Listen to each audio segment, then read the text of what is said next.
Good morning dear चतुर्थ semester के पिछले क्लासों में हम लोग ने सांख्यिकी आंकड़ों के बारे में चर्चा की थी और उसके साथ ही साथ बारहमासा सारणी के बारे में भी हम लोगों ने बात किया था। आज हम लोग देखेंगे कि बारहमासा सारणी को हम कैसे आसानी से बना सकते हैं।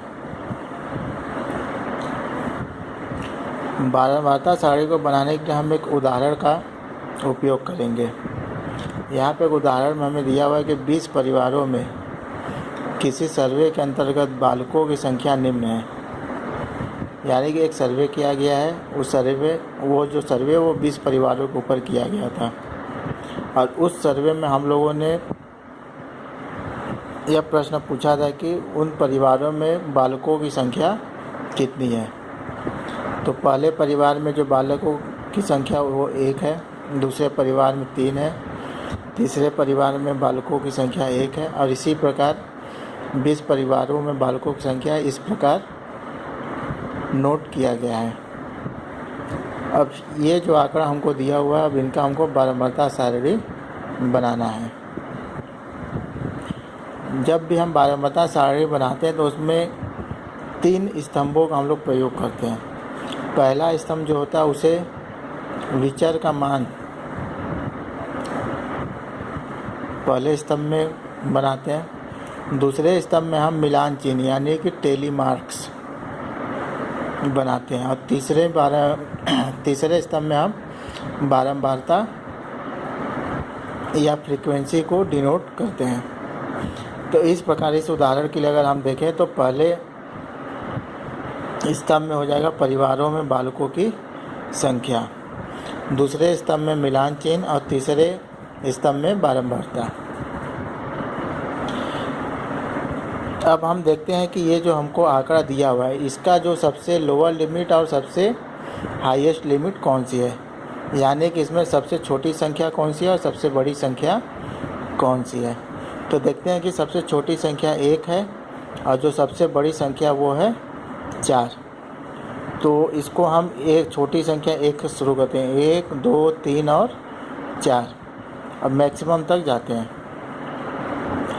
अब इसके बाद हम देखते हैं कि जो पहली संख्या है वो है 1।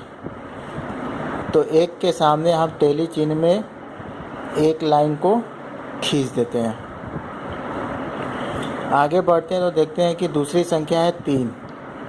तो अब हम 3 वाले रो में जाएंगे और वहाँ पे एक लाइन हम ड्रा कर देंगे।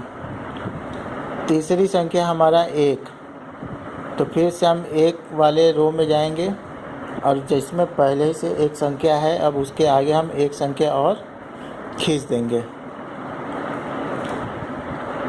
अगली संख्या हमको दी हुई है 2, तो 2 वाले रो में जाएंगे और एक लाइन खींच देंगे। इसके बाद जो हमारी अगली संख्या फिर से 2 है, तो 2 वाले रो में एक लाइन और हम खींचेंगे। इसी प्रकार इसको हम आगे प्रोसीड करते जाएंगे। अब हम देखते हैं 1 वाले में जब 4 लाइन खींच लेते हैं तो जो 5वीं संख्या हमको मिलती है उसको दिखाने के लिए इन चारों लाइनों को हम काट देते हैं। इससे हमें ये होता है कि हमको काउंट करने में आसानी रहता है और फिर जब हमको 6वीं संख्या मिलेगी तो उसको एक अलग लाइन से ड्रा करके हम आगे इसी तरह प्रोसीड करते जाएंगे। अब इसके बाद हम बारंबारता वाले स्तंभ में इन सभी मिलान चिन्हों को जोड़कर लिख देते हैं। तो यहाँ देखते हैं कि 1 2 3 4 और 5वां इस तरह कट और एक फिर 6ठी लाइन, तो टोटल हो गया 6। दूसरे वाले में इसी तरह 6, 3 बालकों की संख्या 5 परिवारों में है और इसी तरह 4 बालकों की संख्या 3 परिवारों में है। तो इस प्रकार हम आसानी से बारहमासा सारणी बना सकते हैं। इसी प्रकार हमारे पास अगला टॉपिक है परास या रेंज।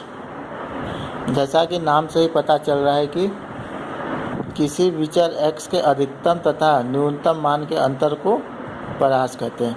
यानी जब भी हमसे कोई रेंज पूछेगा तो हम किसी डाटा में जो मैक्सिमम संख्या रहेगी और जो सबसे मिनिमम संख्या रहेगी, उन दोनों का डिफरेंस ही रेंज कहलाता है। इसके बाद है वर्ग बारंबारता। प्रत्येक वर्ग के आंकड़ों की पुनरावृत्ति जितनी बार हो वह उस वर्ग की बारंबारता कहलाती है।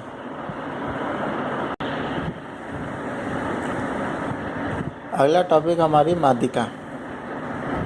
जब हमसे किसी आंकड़े की माध्यिका पूछी जाती है तो उसके लिए हम सबसे पहले उन आंकड़ों को आरोही या अवरोही क्रम में व्यवस्थित करते हैं और उसके बाद उसमें जो मध्य में पड़ने वाला पद का मान होगा वही माध्यिका कहलाएगी।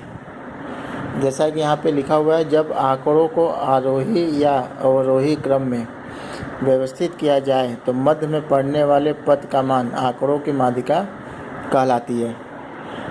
लेकिन जब हम आंकड़ों को आरोही या अवरोही क्रम में व्यवस्थित करते हैं तो देखते हैं कि कभी कभी जो पदों की संख्या वो विषम भी हो सकती है और सम भी हो सकती है।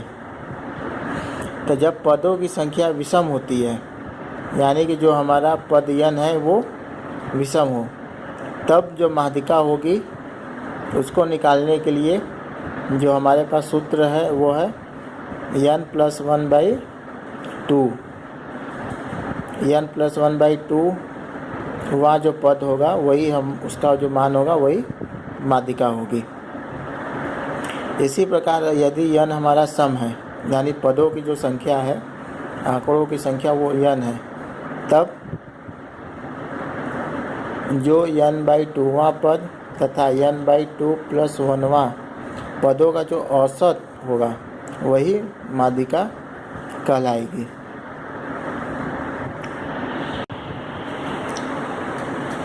अब हम देखते हैं माध्यिका की विशेषता या माध्यिका के क्या कौन कौन से गुण हैं। माध्यिका जो है अंकों की श्रृंखला में संतुलन स्थापित करता है, जिसके ऊपर तथा नीचे आधे आधे अंक रहते हैं। माध्यिका से लिए गए विचलनों का योग न्यूनतम होता है यदि चिन्हों को अपेक्षित कर दिया जाए।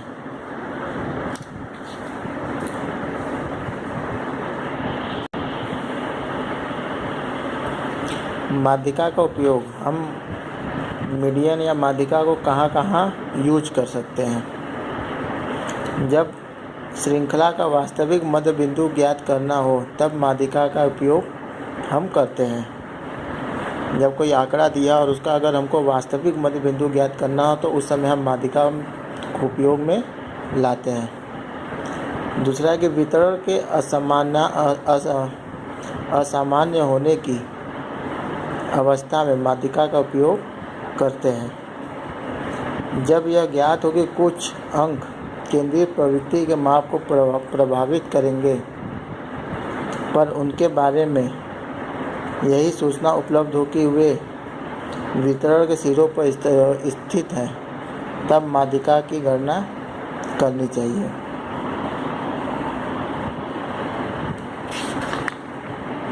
अगले क्लास में हम लोग देखेंगे बहुलक क्या होता है, उसका उपयोग, उसकी विशेषता।